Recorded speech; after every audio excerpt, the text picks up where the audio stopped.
There is a very specific, undeniable dread that comes with staying in an old hotel. When you walk down a long, dimly lit hallway lined with identical wooden doors, you are walking through a gallery of hidden histories.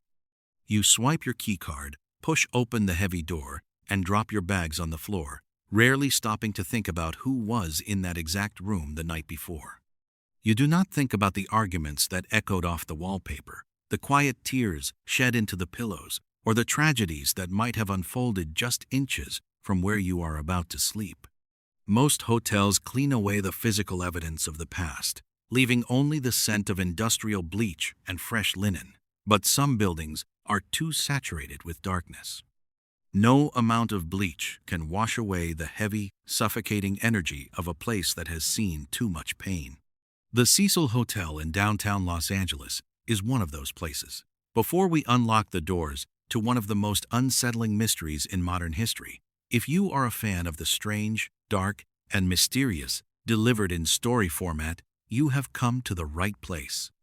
I upload stories just like this regularly, so please hit that like button, subscribe to the channel, and turn on the notification bell so you never miss a new upload. It was the winter of 2013. A 21-year-old college student named Elisa Lam had decided to take a solo trip along the west coast of the United States. She was from Vancouver, Canada, and she was looking for an adventure. Elisa was a bright, curious, and expressive young woman who documented her life heavily on the internet. She maintained a blog where she wrote about art, fashion, and her personal struggles. She was navigating the difficult transition into adulthood and wanted to see the world on her own terms. Her trip brought her down to Southern California, and she needed an affordable place to stay in the heart of Los Angeles. She found a hostel called Stay on Main. What Elisa likely did not realize was that Stay on Main was simply a rebranded section of the infamous Cecil Hotel. Built in the 1920s, the Cecil was originally designed to be a luxurious destination for wealthy travelers and businessmen. But when the Great Depression hit, the hotel fell on incredibly hard times. The surrounding area, known as Skid Row, became heavily populated by the transient, the desperate, and the forgotten. The Cecil slowly transformed into a cheap, long-term boarding house. Over the decades, it earned a deeply sinister reputation. It became a magnet for tragedy, serving as the final residence for numerous people who chose to end their lives. It was the temporary home to infamous serial killers who walked through the ornate lobby with blood on their hands, unnoticed by the staff. The building was a massive, towering monument to human suffering, holding nearly 700 rooms connected by a labyrinth of confusing hallways, dead ends, and dimly lit corridors. Elisa checked into the hotel on January 26th. Initially, she was placed in a hostel-style room with several other young female travelers. But within a few days, her roommates went to the front desk and complained about her behavior. They said she was acting erratically, leaving passive-aggressive notes on their beds and locking them out of the room. The hotel staff decided to move Elisa into her own private room on one of the higher floors. Elisa was very close with her parents back in Canada. She called them every single day of her trip to check in and let them know she was safe. But on January 31st, the day she was scheduled to check out of the Cecil Hotel and travel to her next destination, the phone call never came. Her parents waited. They called her cell phone repeatedly, but it went straight to voicemail. By the next morning, panic had completely set in. They contacted the Los Angeles Police Department and reported their daughter missing. Because the area surrounding the hotel was notoriously dangerous, the police took the report very seriously. They dispatched officers to the Cecil Hotel to conduct a search. They knocked on the door of Elisa's private room. There was no answer. When they used a master key to enter, they found a scene that made absolutely no sense. All of Elisa's belongings were still in the room. Her luggage, her clothes, her laptop, and most importantly, her medication were all sitting there. It looked as though she had just stepped out for a moment to grab a cup of coffee and intended to return immediately, but she was gone. The police began a massive search of the massive, confusing building. They walked down every hallway. They knocked on doors. They brought in specialized search dogs to sniff the corridors. The dogs tracked her scent through the hallways, up to a certain window, and then the scent completely vanished. The police even checked the roof of the hotel. They found that the heavy metal doors leading to the roof were securely locked and heavily alarmed. If anyone tried to open those doors, a loud siren would immediately sound at the front desk. The alarms had not been tripped. There was no trace of Elisa Lam. 2 weeks passed. The story of the missing Canadian tourist hit the local news, but the police had zero leads. It was as if the sprawling, dark hotel had simply opened its jaws and swallowed her whole. Then, in a desperate attempt to gather information from the public, the police released a piece of security camera footage captured inside one of the hotel elevators. They hoped someone might recognize her or notice a clue they had missed. Instead, the video became a viral sensation of pure, unadulterated terror. The footage is deeply unsettling to watch. It is silent, grainy, and stamped with the date February 1st. It shows Elisa walking into the elevator. She is wearing a red zippered hoodie, a casual shirt, and dark shorts. She steps inside, casually leans forward, and presses a column of buttons. She does not press just one button. She presses a series of them, right down the middle row. She steps back and waits for the heavy metal doors to close. But the doors do not move. They stay completely open. Elisa steps forward and looks out into the hallway. Her movements are sharp, jerky, and deeply strange. She peers out to the left, then to the right, moving her head with a bird-like paranoia. She suddenly jumps back into the elevator and presses herself flat against the wall, hiding in the corner as if she is terrified that someone or something is coming down the hallway to get her. A few moments pass. The doors still refuse to close. She steps out into the hallway again. This time, she does a strange, square dance-like step. She steps out, steps back in, steps out again. She is looking at something, but the camera angle only captures the interior of the elevator and a small sliver of the hallway. Whatever she is looking at is just out of frame. She walks out into the hallway, standing just to the left of the open elevator doors. Then she begins to move her hands and arms in a bizarre, unnatural way. She twists her wrists, waving her fingers in the air as if she is treading water or casting a spell. Her hands contort and bend.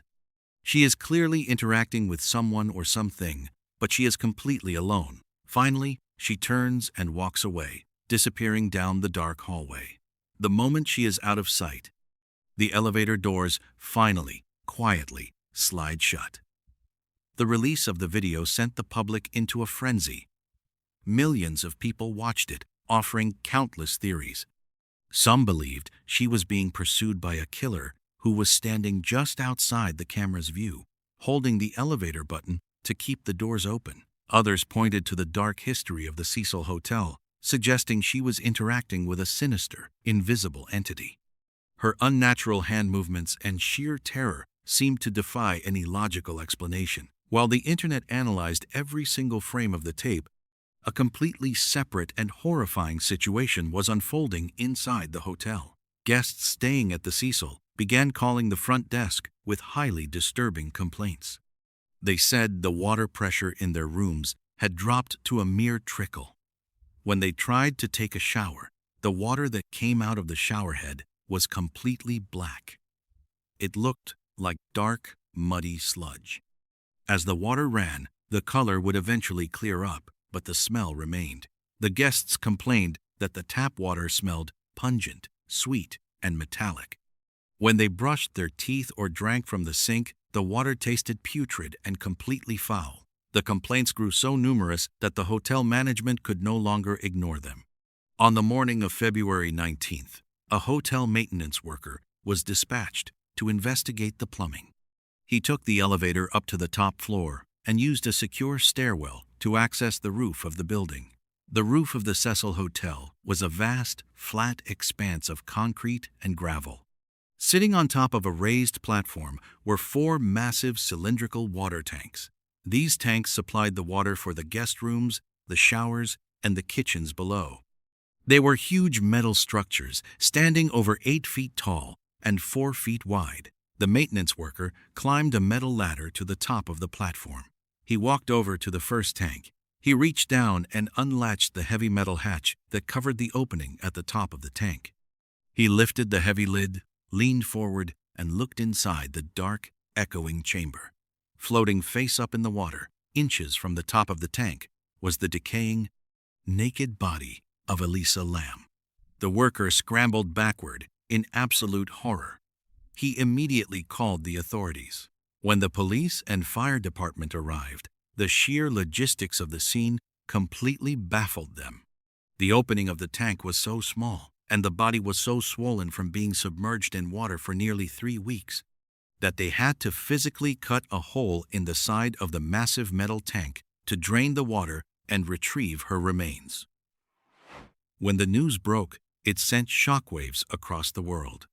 The guests inside the hotel realized with absolute terror that for the past 19 days they had been bathing in, brushing their teeth with, and drinking the water that contained a decomposing human body.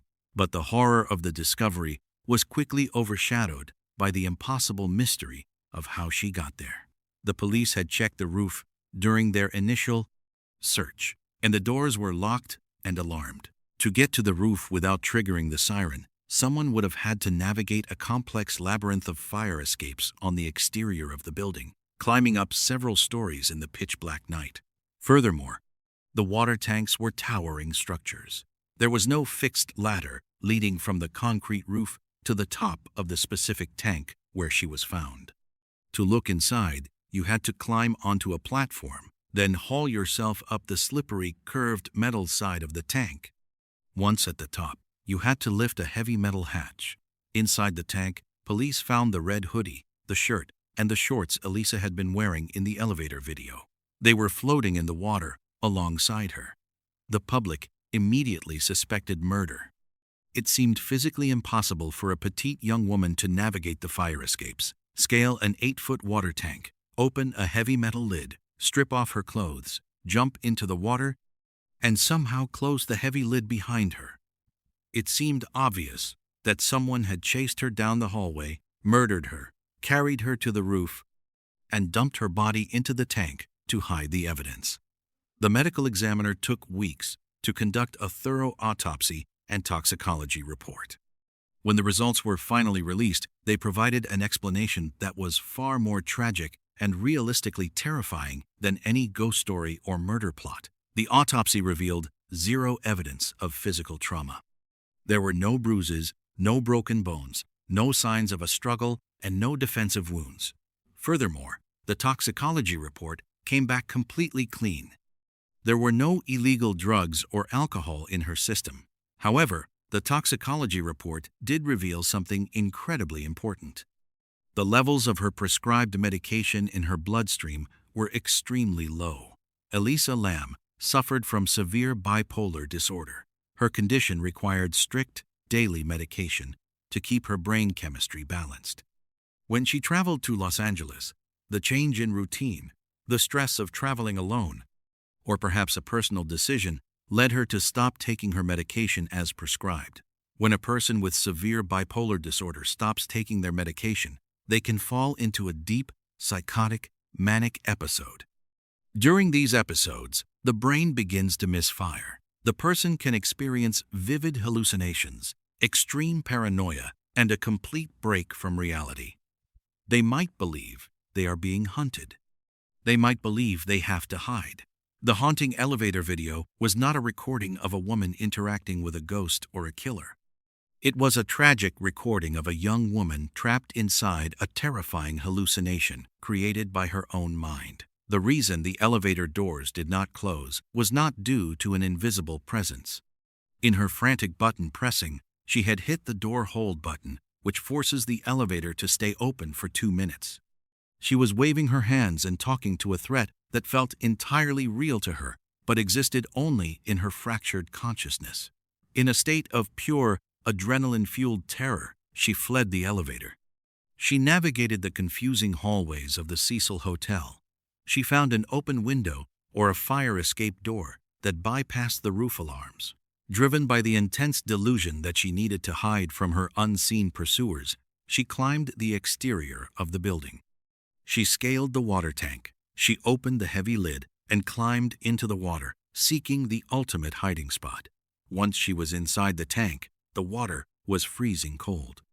Hypothermia sets in very quickly in dark, cold water. As the body core temperature drops dangerously low, people often experience a phenomenon known as paradoxical undressing. The brain becomes so confused by the cold that it suddenly registers extreme burning heat, causing the victim to frantically strip off their clothes in a desperate attempt to cool down. She removed her clothes. But the most terrifying realization of all was the water level. When she entered the tank, it was likely over half full.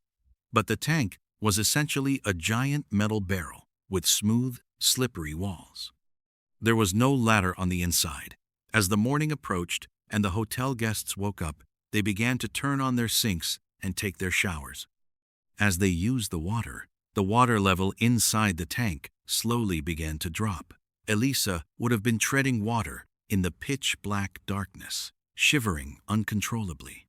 As the water level sank lower and lower, the opening at the top of the tank moved further and further out of her reach. Her fingers would have scraped desperately against the slick metal walls, finding absolutely nothing to hold on to. She was trapped in an echoing, freezing, dark metal cylinder, screaming for help that would never come, until sheer exhaustion finally pulled her beneath the surface. The lid on top of the tank was likely never closed behind her. The initial reports of the maintenance worker finding the lid closed were corrected during the investigation. He had found the lid open exactly as she had left it when she climbed inside. The story of the Cecil Hotel and Elisa Lam leaves a heavy, lingering weight on the mind. It is a profound tragedy that strips away the comforting myths of monsters and ghosts, replacing them with the raw, devastating reality of mental illness. It teaches us a subtle, vital lesson about the immense vulnerability of the human condition. A person can be completely surrounded by hundreds of people in a massive hotel located in the middle of one of the most populated cities on Earth and still be entirely, hopelessly alone. It reminds us that the darkest, most terrifying places are not always found in the basements of old buildings or at the end of unlit hallways. Sometimes, the most inescapable prisons are built inside our own minds, waiting quietly for a moment of imbalance to lock the doors. Life requires us to be truly observant, to look past the surface of those around us, because we never know the terrifying battles someone might be fighting in the quiet isolation of their own reality. If you found this story fascinating, you are going to want to hear the next one. It involves an experienced hiker who went out for a short walk in a popular national park only to vanish into thin air, leaving behind a trail of bizarre clues that made even seasoned search and rescue experts question the laws of nature. Click the video on the screen right now to watch it. Thank you so much for listening, and until next time, stay safe out there. If you are a fan of the strange, dark, and mysterious, delivered in story format, then you have come to the right place. We cover at least 3 of these stories every single week. So, if that is something you are into, please go ahead and gently sabotage the like button's internet connection right before it tries to join an important meeting. Tonight, we are heading out to the high desert of Nevada, a place where the horizon stretches for 100 miles in every direction, and the silence is so heavy it feels like a physical weight on your chest. Most people who drive through this stretch of Highway 50, often called the loneliest road in America, are just trying to get from point A to point B as fast as their engine will allow. But for some, the desert is not just a place to pass through. It is a place where things that have been forgotten go to stay hidden. It was 2:45 a.m. on a Tuesday in middle of July, 2024. A man named Elias Thorne was driving his silver sedan toward the town of Ely. Elias was a long-haul surveyor, a man used to isolation, and he actually preferred the graveyard shift because the heat of the Nevada sun was enough to cook the brain of anyone foolish enough to work under it. The only thing keeping Elias company was the low hum of his tires against the cracked asphalt and the flickering glow of his dashboard. He reached over to his radio, hoping to find some classic rock or maybe a late-night talk show to keep his eyes open, but all he got was static. He twisted the dial slowly, listening to the white noise hiss through the speakers. Suddenly, the static cut out. It did not fade away. It simply vanished, replaced by a silence so absolute that Elias actually checked to see if his radio had lost power. But the small green light on the display was still glowing. The frequency read 99.7. Then, a voice came through. It was not the booming voice of a radio DJ or the frantic energy of an advertisement. It was a woman's voice. It was calm, measured, and completely devoid of emotion. It sounded like she was reading a grocery list, but the words she was saying made the hair on the back of Elias's neck stand straight up. The voice said, "Sarah Miller, age 24, Reno. Departure scheduled for 4:12 a.m. tomorrow." Elias frowned, slowing his car down to 50 miles per hour. He thought it was some kind of weird indie radio play, or maybe a true crime podcast he had accidentally stumbled upon. He kept listening. The voice continued. "Marcus Higgins, age 52, Carson City. Departure scheduled for 5:30 a.m. tomorrow."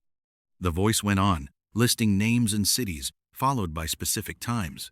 Elias felt a cold chill wash over him, despite the desert heat still radiating from the ground. There was something so mechanical, so final, about the way the voice said the word departure.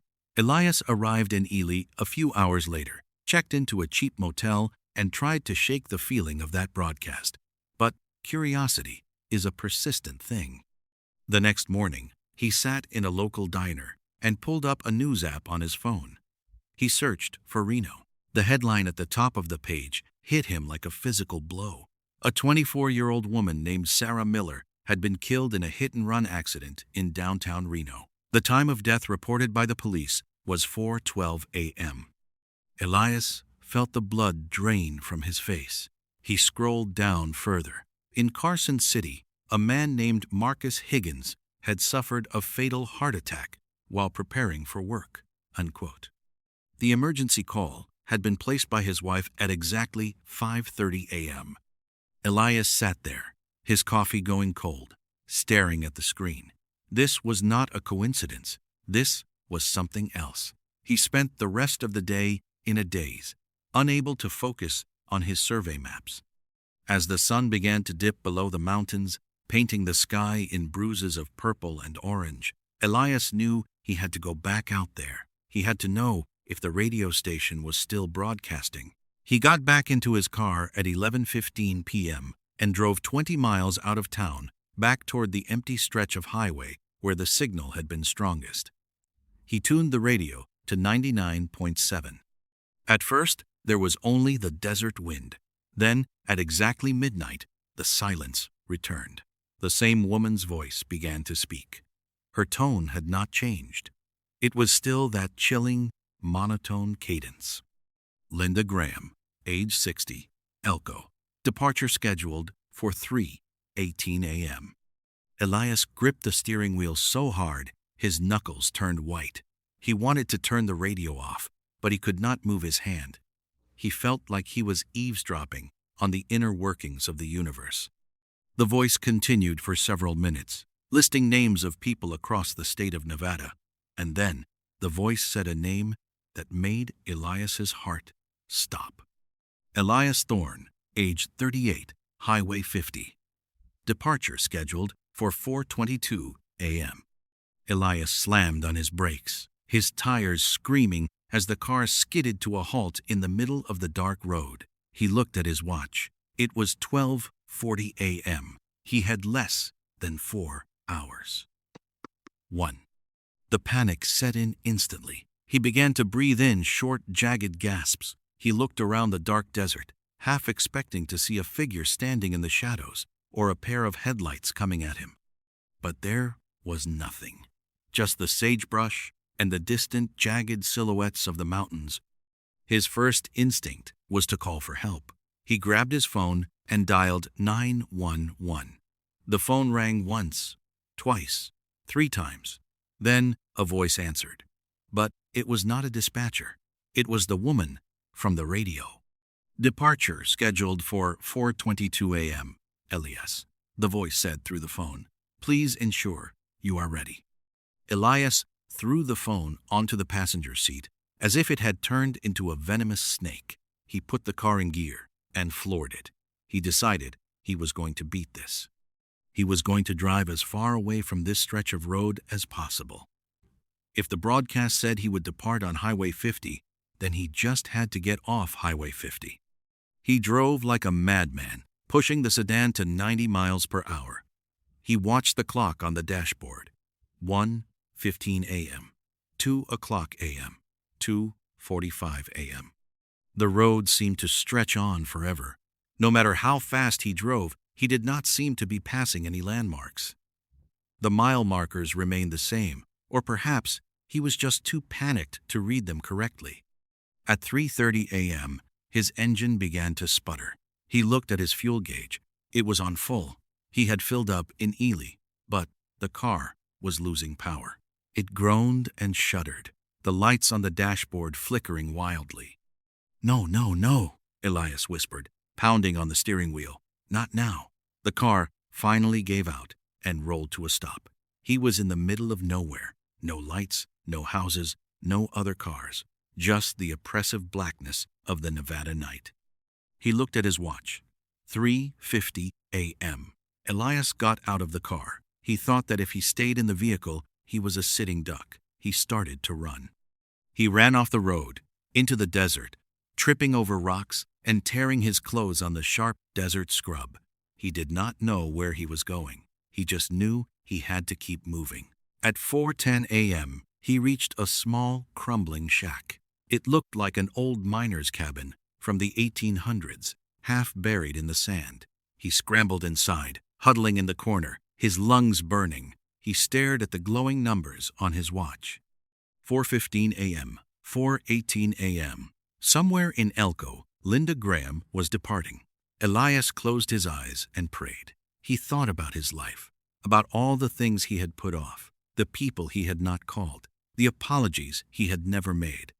He realized that he had spent so much of his life just trying to get to the next place, never actually being present in the moment he was in. He had been so focused on his own isolation that he had forgotten how to truly live. 4:20 a.m. He heard a sound. It was faint at first, but it was growing louder. It was the sound of a radio. It was coming from inside the cabin. He looked over and saw an old, rusted transistor radio sitting on a wooden crate. It should not have been working. It had no batteries, and the wires were frayed and broken. But the green light was glowing. The woman's voice filled the small shack. "Elias Thorne," the voice said. "It is time." Elias looked at his watch. 4:22 a.m. He braced himself for a crash, for a heart attack, for a shadowy figure to emerge from the corner. But nothing happened. The world remained silent. Elias sat there for a long time, his eyes squeezed shut. Minutes passed. He slowly opened one eye, then the other. He looked at his watch. It was 4:30 a.m. He was still alive. He began to laugh, a hysterical sobbing sound that echoed off the wooden walls. He had made it. The radio was wrong. It was just a prank, or a glitch, or some bizarre psychological trick played by the desert heat. He stood up, brushing the dust off his jeans. He felt a profound sense of relief, a second chance at life. He walked out of the cabin, intending to find his way back to the road and wait for a passerby. But when he stepped outside, the desert was gone. There was no Highway 50. There were no mountains. There was no sky. Elias was standing on a vast, endless platform of white light. In every direction, as far as he could see, there were people. thousands of them. They were all walking in the same direction, moving toward a horizon that seemed to hum with a soft golden glow. He saw a woman walking near him. She looked to be about 60 years old, wearing a nightgown. She looked peaceful, almost relieved. "Linda?" Elias asked, his voice sounding thin and distant. The woman turned and smiled at him. "Hello, Elias," she said. "You're right on time."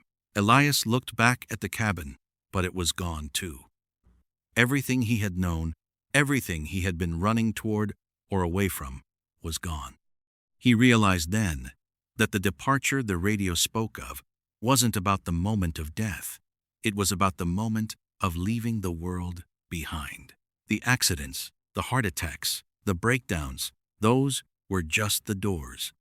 He had spent his final hours in a state of pure terror, fighting against the inevitable, only to find that the destination was not something to be feared. He had been so worried about the time he had left that he hadn't noticed he had already stopped living long before he reached the desert. The radio wasn't a warning to save himself. It was an invitation to let go. Elias took a deep breath. For the first time in his life, he wasn't in a hurry to get anywhere. He looked at the golden light on the horizon, joined the crowd, and began to walk. The signal for 99.7 still broadcasts out there in the high desert, but only for those who are traveling alone in the deepest part of the night. If you find yourself on Highway 50 and the static suddenly turns to silence, you might want to keep your eyes on the road. Or perhaps you should just listen, because sometimes the most important things in life are the ones we only understand when they are over. But that is a story for another time.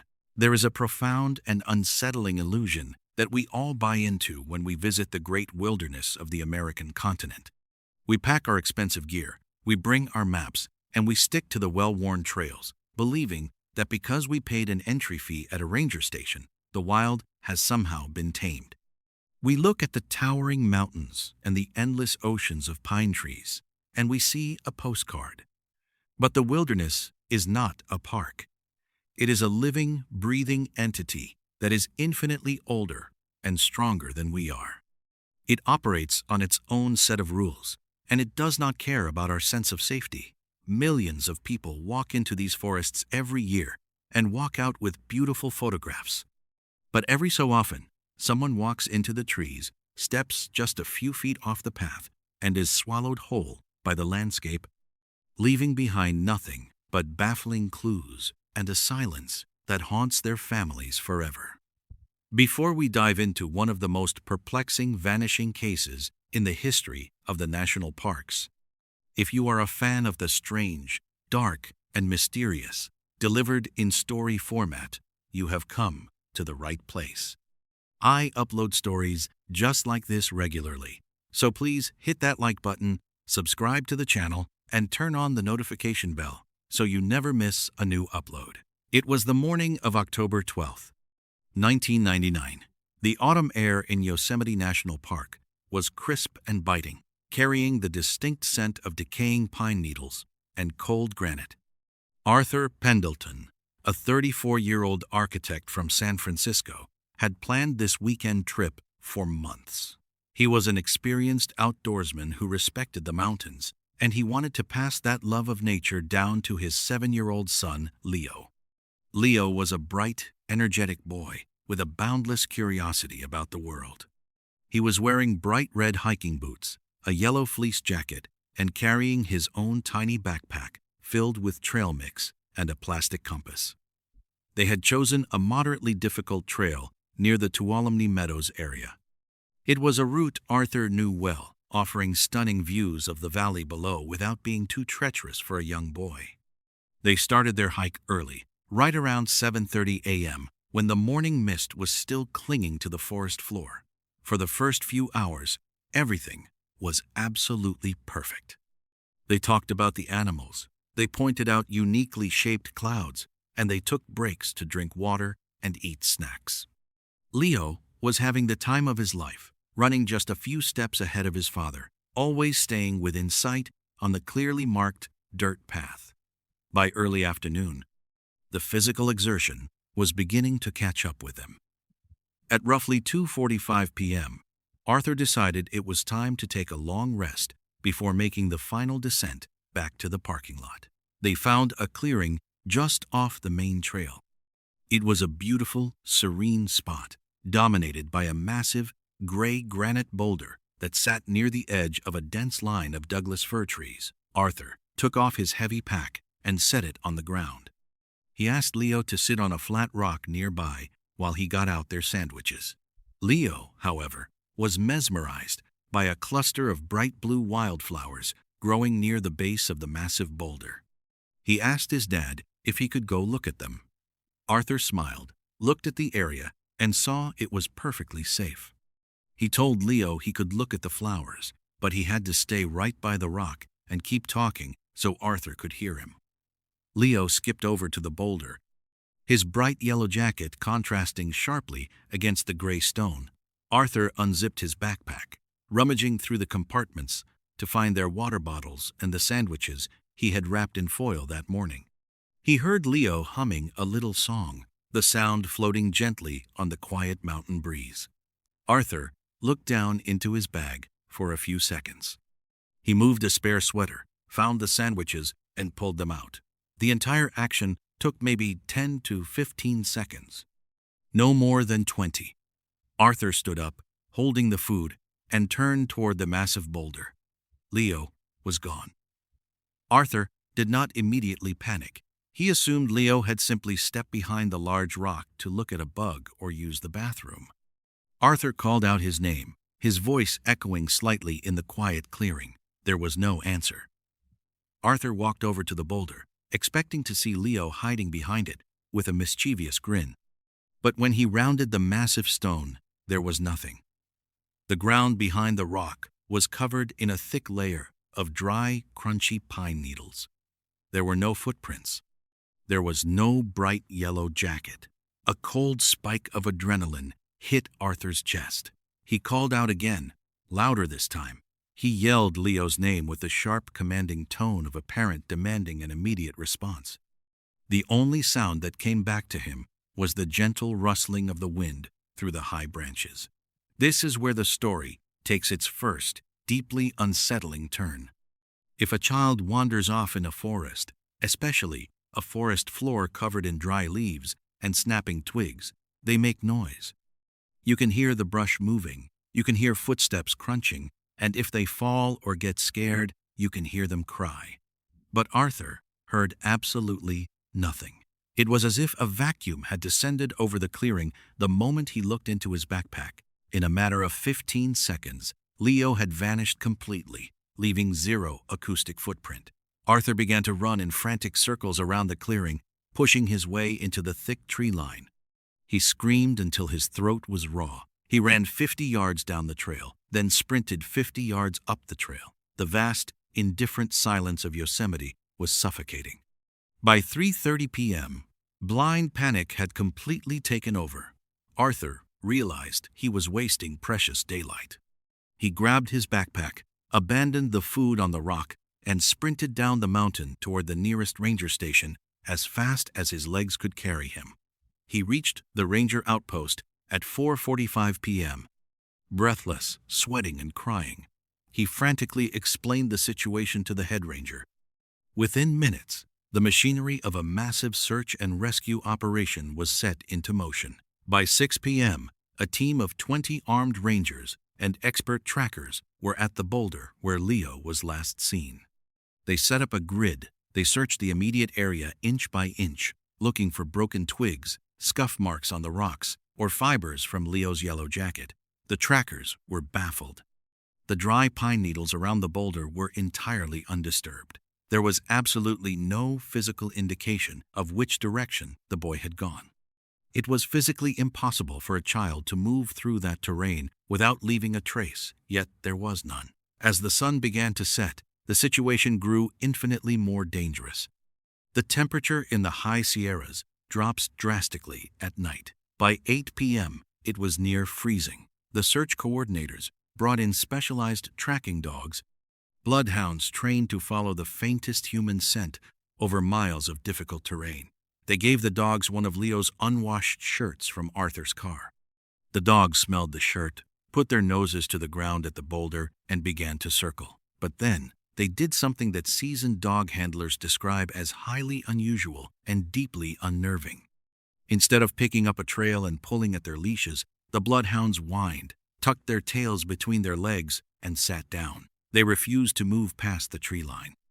It was not that they lost the scent. Handlers will tell you that a dog reacting this way is indicating that the scent does not slowly fade away into the woods.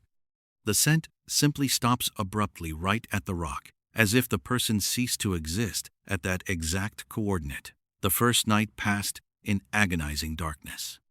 Arthur sat at the command center, staring blankly at topographic maps, drinking coffee he could not taste, and praying for a miracle.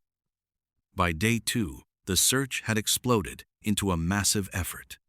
Over 200 volunteers, professional mountaineers, and a helicopter equipped with thermal imaging cameras joined the hunt. They expanded the search radius to 5 miles, then 10 miles. They checked every ravine, every cave, and every riverbank. The thermal cameras swept the forest floor at night, looking for the tiny heat signature of a little boy huddled in the cold. They found bears, they found deer, but they found absolutely no trace of Leo. On the afternoon of the 4th day, the weather suddenly shifted. A massive, unseasonal storm front rolled over the mountains. The sky turned a bruised purple, and freezing rain began to pour, eventually turning into a heavy snowfall. The search had to be temporarily suspended. Arthur was forced to sit in a cabin, listening to the wind howl, knowing his young son was out there in the freezing whiteout conditions.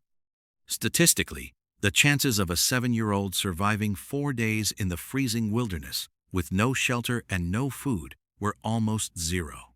When the storm broke on the morning of the 6th day, the search teams went back out, but the mood had shifted from a rescue mission to a recovery operation. The snow had covered any remaining tracks. The forest was buried in a foot of pure white silence. Then, on the afternoon of the 7th day, a bizarre radio call came into the command center. A group of elite mountain climbers were scaling a highly dangerous, near-vertical rock face known as the Devil's Tooth. This location was roughly 12 miles away from the boulder where Leo had vanished. More importantly, it was nearly 3,000 feet higher in elevation. The terrain leading to the Devil's Tooth consisted of brutal, jagged scree fields, deep icy rivers, and sheer cliffs. It was an environment that challenged even fully equipped adult professionals. One of the climbers was resting on a narrow ledge halfway up the rock face. He looked over to his right, and sitting neatly on a small, isolated outcropping of rock was a bright yellow fleece jacket. The climber radioed it in. The rescue team immediately dispatched a helicopter to the coordinates. A ranger was lowered down to the ledge. He retrieved the jacket. It belonged to Leo. The discovery sent shockwaves through the search command. How could a 7-year-old boy travel 12 miles through impossibly rugged terrain, cross freezing rivers, and scale a massive cliff wall in a matter of days? Furthermore, the jacket was not snagged on a branch or dropped in a panic. It was folded neatly, almost perfectly, and placed deliberately on the rock. The teams redirected all their resources to the Devil's Tooth. They combed the treacherous area for 2 more agonizing days. They found nothing else. No boots, no backpack, no boy. The location of the jacket made absolutely no logical sense. It defied all known patterns of lost children who typically walk downhill, follow paths of least resistance, and shed clothing haphazardly when they succumb to hypothermia. On the morning of the 10th day, the official search was quietly being scaled back. Arthur was a broken man. The life had been completely drained from his eyes. He was preparing to leave the mountain without his son, a reality that no parent can ever truly accept. Around 11:30 a.m. that day, a lone wildlife photographer was trekking through a densely wooded, swampy basin located about 5 miles in the exact opposite direction of the Devil's Tooth. This area had already been thoroughly searched by dogs and men on the 2nd day. It was a miserable, muddy place filled with thick brambles. The photographer was setting up his tripod when he heard a strange, soft sound coming from a massive, fallen redwood tree nearby. The tree trunk was hollowed out by rot. He approached cautiously, thinking it might be a wounded animal. He peered into the dark cavity of the log. Huddled as far back as possible, trembling violently but breathing, was Leo. The photographer immediately radioed for emergency medical evacuation. Within an hour, Leo was airlifted to a regional hospital. Arthur was rushed to his son's bedside. When Arthur saw Leo, he collapsed onto the floor, sobbing uncontrollably. His son was alive. It was a miracle that defied every law of nature and medical science. But, as the doctors examined Leo, the miracle quickly morphed into a profound and terrifying mystery. Leo was severely dehydrated and malnourished. But he was alive. However, the physical evidence of his ordeal did not align with reality. Leo was not wearing his bright red hiking boots. He had no socks on. Yet, the soles of his bare feet were completely pristine. There were no cuts, no scratches, no bruises, and no dirt ground into his skin. He had supposedly wandered for 10 days through miles of brutal, jagged rocks, thorny brush, and freezing snow, completely barefoot. Yet his feet looked as though he had just stepped out of a bathtub. Furthermore, his clothes, a simple long-sleeve shirt and jeans, were completely dry and entirely clean. There were no mud stains, no grass stains, and no tears in the fabric. He did not smell like a boy who had been living in a wet, rotting log. When the police and child psychologists carefully interviewed Leo a few days later, hoping to understand how he survived and how his jacket ended up on a sheer cliff 12 miles away, Leo's answers sent a deep chill through everyone in the room. Leo explained that he had walked behind the boulder to look at the blue flowers. When he reached out to touch one, a sudden, incredibly thick fog rolled into the clearing out of nowhere. He said the fog was so thick he could not see his own hands. He called out for his dad, but his voice sounded like it was stuffed inside a pillow. Then, Leo said, a man walked out of the fog. But when the psychologist asked what the man looked like, Leo hesitated. He said the man looked like a person, but he was covered in thick, dark fur like a bear, and he had eyes that looked like shiny black stones. Leo said the furry man did not speak with his mouth, but Leo could hear the man's voice inside his head. The voice told him not to be afraid, and that the fog was rising like a flood, and they needed to go up high to stay dry. Leo claimed the furry man picked him up. Leo said the man moved incredibly fast, so fast that the trees blurred together like a painting. They went high up onto a cold rock, where the man told Leo to take off his jacket because the bright yellow color would attract bad things in the sky. Leo neatly folded his jacket and left it there. Then, Leo said he fell asleep in the furry man's arms. When he woke up, he was inside the dark log. The man was gone, and Leo waited there because the voice in his head told him a man with a camera would come to wake him up. The authorities gently pressed Leo, suggesting he had a bad dream, that he had perhaps imagined the furry man to cope with the fear of being alone. But Leo was adamant. He never wavered from his story. The police eventually closed the case, officially listing it as an incredible survival story of a lost child. But off the record, the search and rescue veterans who worked that mountain will tell you that the official report is a lie. They will tell you that a 7-year-old boy cannot survive 10 days in a freezing blizzard. They will tell you that a boy cannot walk for miles without shoes and have flawless feet. They will tell you that the wilderness holds ancient, inexplicable things that do not abide by the laws of our reality. This story leaves a heavy, lingering weight on the mind. It speaks to a very quiet, very profound truth about our existence. We move through life with a fragile sense of control, believing that our careful planning and our modern tools can shield us from the unknown.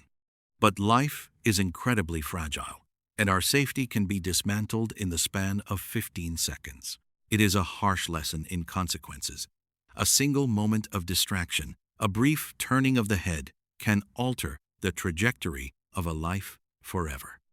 It teaches us about the deep, silent patience of the natural world, a world that watches us, waiting for us to make a mistake. We must walk through life with a sincere respect for the forces that are greater than us, understanding that we are simply guests in a domain that we will never truly conquer. If you found this story fascinating, you are going to want to hear the next one. It involves an abandoned mining town where the ground has been burning for decades, and a group of explorers who discovered that the toxic smoke is not the only thing rising from the cracked earth. Click the video on the screen right now to watch it. Thank you so much for listening, and until next time, stay safe out there. There is a profound and comforting illusion that we all rely on every single night before we go to sleep. We walk around our homes, we turn off the kitchen lights, we make sure the stove is off, and we turn the deadbolt on the front door. We listen to the heavy metal click of the lock, and in that sound, we find an absolute sense of security.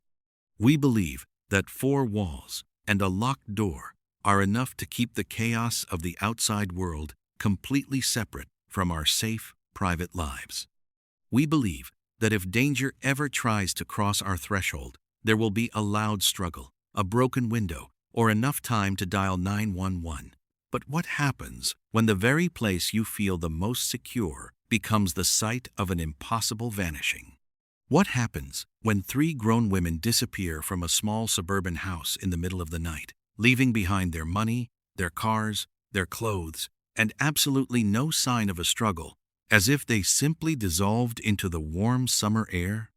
Before we unlock the doors to one of the most chilling and perplexing unsolved mysteries in American history, if you are a fan of the strange, dark, and mysterious, delivered in story format, you have come to the right place. I upload stories just like this regularly, so please hit that like button, subscribe to the channel, and turn on the notification bell so you never miss a new upload. The city of Springfield, Missouri, in the early summer of 1992, was the quintessential picture of Midwestern peace. It was a place where neighbors knew each other by name, kids rode their bikes down tree-lined streets until the streetlights came on, and violent crime was something that happened in other, bigger cities. June 6th was a particularly joyous day in Springfield. It was graduation day for the local high school. The air was thick with the humidity of early summer and the infectious excitement of hundreds of teenagers stepping into the adult world. Among those graduates were 2 beautiful, vibrant young women named Susie Streeter and Stacy McCall. Susie was 19 years old, known for her outgoing personality and her striking blonde hair. Stacy was 18 years old, a sweet, deeply loved young woman who was eagerly preparing for her upcoming college years. The 2 girls had been friends for a long time, and they had spent weeks planning the perfect way to celebrate their graduation night. Their original plan was to leave Springfield right after the graduation ceremonies and drive down to Branson, Missouri, where they had booked a hotel room. They were going to spend the weekend swimming, exploring, and celebrating with a large group of their classmates. But as graduation day wore on, those plans slowly began to unravel. The hotel in Branson fell through due to a miscommunication, and the girls found themselves without a place to stay for their highly anticipated weekend getaway. Instead of letting the ruined plans ruin their night, Susie and Stacy decided to stay in Springfield and hop between the various graduation house parties happening across town. They spent the evening laughing, dancing, and saying their goodbyes to classmates they might never see again. Around 2 a.m., the parties began to die down. The girls were exhausted. Stacy was originally supposed to sleep over at a different friend named Janelle's house, but Janelle's house was incredibly crowded with other teenagers who had the same idea. Susie suggested that they just go back to her house on Delmar Street. It would be quiet, they could wash off their makeup, and they could sleep in late. Stacy agreed, and she called her mother to let her know about the change of plans. The house on Delmar Street belonged to Susie's mother, a 47-year-old woman named Cheryl Levitt. Cheryl was a beloved local hairdresser, an incredibly hardworking single mother who had dedicated her entire life to providing for Susie. Cheryl and Susie shared a very close, trusting relationship. They were more like best friends than a traditional mother and daughter. While the girls had been out partying, Cheryl had enjoyed a quiet, relaxing evening at home. She had spent the afternoon painting a wooden dresser in the garage. Around 11:15 p.m., she had called a friend to chat, sounding perfectly happy and normal. After getting off the phone, Cheryl presumably washed up, put on her floral nightgown, and climbed into her bed, reading a book while her small Yorkshire Terrier, Cinnamon, curled up at her feet. She left the front porch light on, waiting for her daughter to come home. At roughly 2:15 a.m., Susie and Stacy arrived at the house on Delmar Street in their separate vehicles. They parked their cars in the curved driveway, right next to Cheryl's car. They walked up the pathway, unlocked the front door, and stepped inside. What happened inside that house between the hours of 2:15 a.m. and 8 a.m. is a black hole of information that has terrified investigators for decades. The next morning, Sunday, June 7th, the sun rose hot and bright over Springfield. Janelle, the friend whose house the girls had initially planned to sleep at, woke up early. She had promised to meet Susie and Stacy that morning so they could all go to a nearby water park to spend the day together. When the girls did not show up at the agreed-upon time, Janelle assumed they had just overslept. She got into her car and drove over to the house on Delmar Street. When Janelle pulled up to the house around 9 a.m., she noticed that Susie's, Stacy's, and Cheryl's cars were all parked in the driveway. This made sense. They were home. They were just sleeping. Janelle walked up the short concrete path leading to the front door. As she stepped onto the front porch, she noticed something slightly odd. The glass globe that covered the front porch light was completely shattered. Small shards of jagged glass were scattered across the concrete welcome mat. Janelle carefully stepped over the glass and reached for the front door handle. She expected it to be locked, but when she turned the brass knob, it clicked open effortlessly. The front door was completely unlocked. Janelle pushed the door open and stepped into the living room. She called out for Susie and Stacy, her voice echoing in the quiet house. There was no answer. The only sound was the frantic, high-pitched barking of Cheryl's dog, Cinnamon. The little dog was running around the living room in a state of absolute distress. Cinnamon was usually a very calm dog, but this morning she was highly agitated, pacing back and forth and whining near the front door. Janelle walked further into the house. The television in the living room was turned on, emitting a quiet hum, but displaying only static snow. She walked into Susie's bedroom. The bed looked as though it had been slept in, but the room was empty. She walked into Cheryl's bedroom. Again, the bed covers were pulled back, but Cheryl was nowhere to be found. Janelle went into the bathroom. Sitting neatly on the bathroom counter were 2 wet washcloths, carefully folded over the edge of the sink. Beside them were Susie and Stacy's makeup remover pads. This indicated that the girls had indeed made it home safely, gone through their entire nighttime routine, and prepared for bed. Starting to feel a genuine sense of unease, Janelle went back into the living room. Sitting perfectly undisturbed on the coffee table were 3 purses. They belonged to Cheryl, Susie, and Stacy. Janelle looked inside them. Stacy's wallet still contained a large amount of cash from her graduation gifts. Cheryl's purse held her keys, her money, and a pack of cigarettes she never left the house without. Women do not leave their homes without their purses. They certainly do not leave without their money, their keys, and their cars. Confused and frightened, Janelle called Stacy's mother, Janice McCall. Janice had been waiting for her daughter to come home all morning. When Janelle explained that the girls were not at the house, but all their belongings were there, Janice immediately felt a cold spike of dread in her chest. She told Janelle to stay put, and she and her husband immediately drove to the house on Delmar Street. When Stacy's parents arrived, they searched the house frantically. They looked in the closets, the garage, and the backyard. There was absolutely no sign of the 3 women. The house was perfectly clean. There was no blood, no overturned furniture, no signs of a struggle whatsoever. It looked exactly like a home where the occupants had just stepped into the other room for a moment. In their panic, Stacy's parents made a decision that they would deeply regret for the rest of their lives.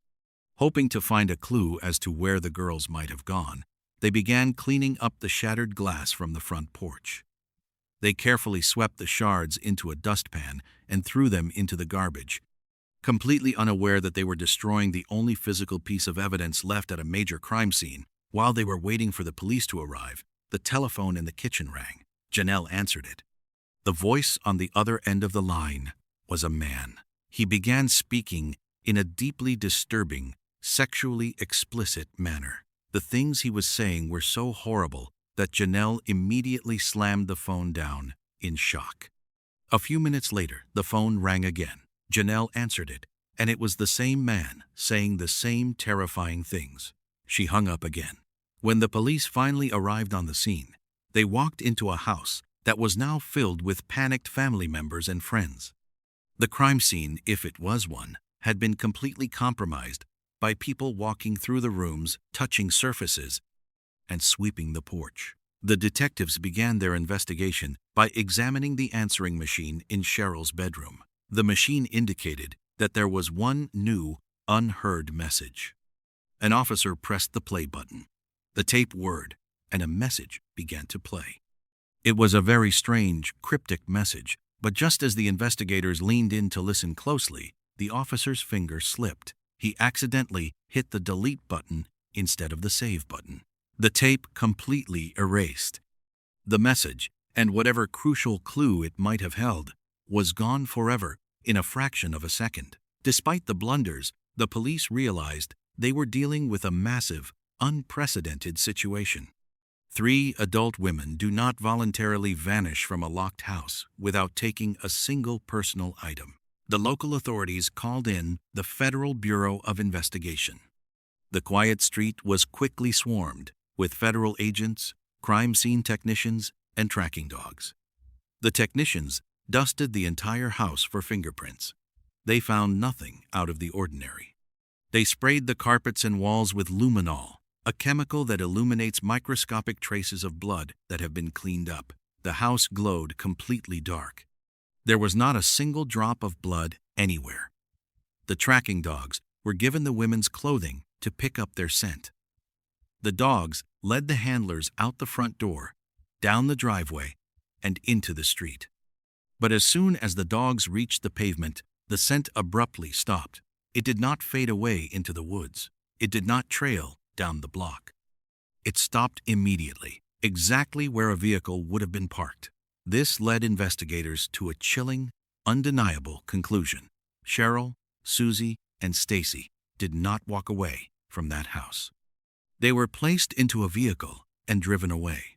But how does someone kidnap 3 healthy, capable adults from a small house in a quiet neighborhood without making a sound?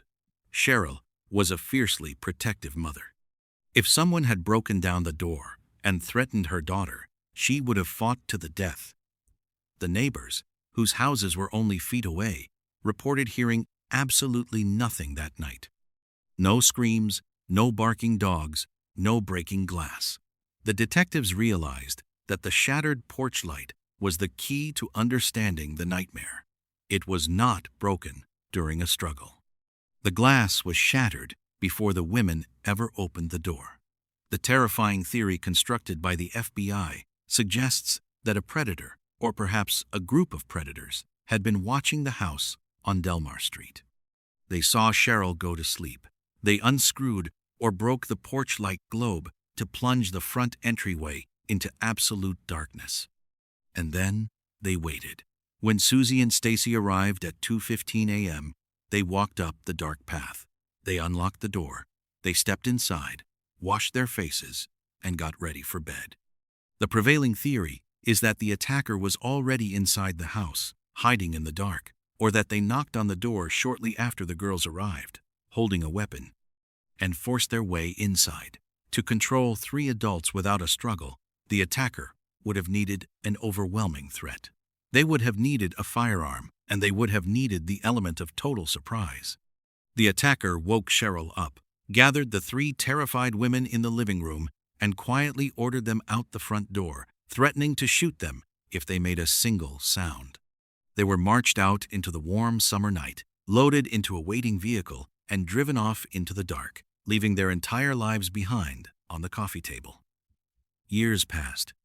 The case of the Springfield Three became one of the most heavily investigated missing persons cases in the country. The police received over 5,000 tips. They excavated concrete foundations of new parking garages looking for bodies.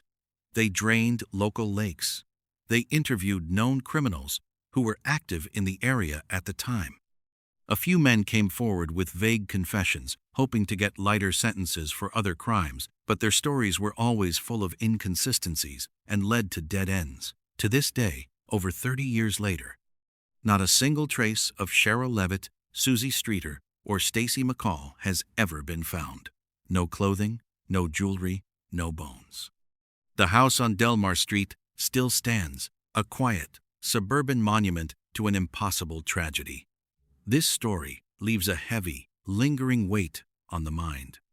It is a profound and terrifying exploration of how incredibly fragile our sense of safety truly is. We build our homes, we buy our locks, and we go to sleep believing that we are the masters of our domain. But the truth is, the walls we build can only protect us from the things we can see coming. It teaches us a grim, vital lesson about the fleeting nature of our reality. The graduation parties, the laughter, the mundane act of taking off makeup, all of it was erased in a matter of minutes by an unseen darkness. It reminds us that we must hold on to the moments we have with the people we love with absolute sincerity. We must appreciate the quiet evenings, the mundane conversations, and the simple comfort of knowing our family is sleeping in the next room, because life is completely unpredictable, and the universe does not guarantee us a tomorrow.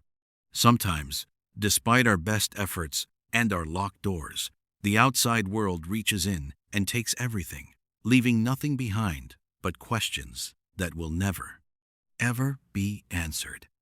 If you found this story fascinating, you are going to want to hear the next one. It involves a massive ancient hotel in the middle of a bustling city and a series of security tapes that show a young woman playing a terrifying game of hide and seek with something no one else can see. Click the video on the screen right now to watch it.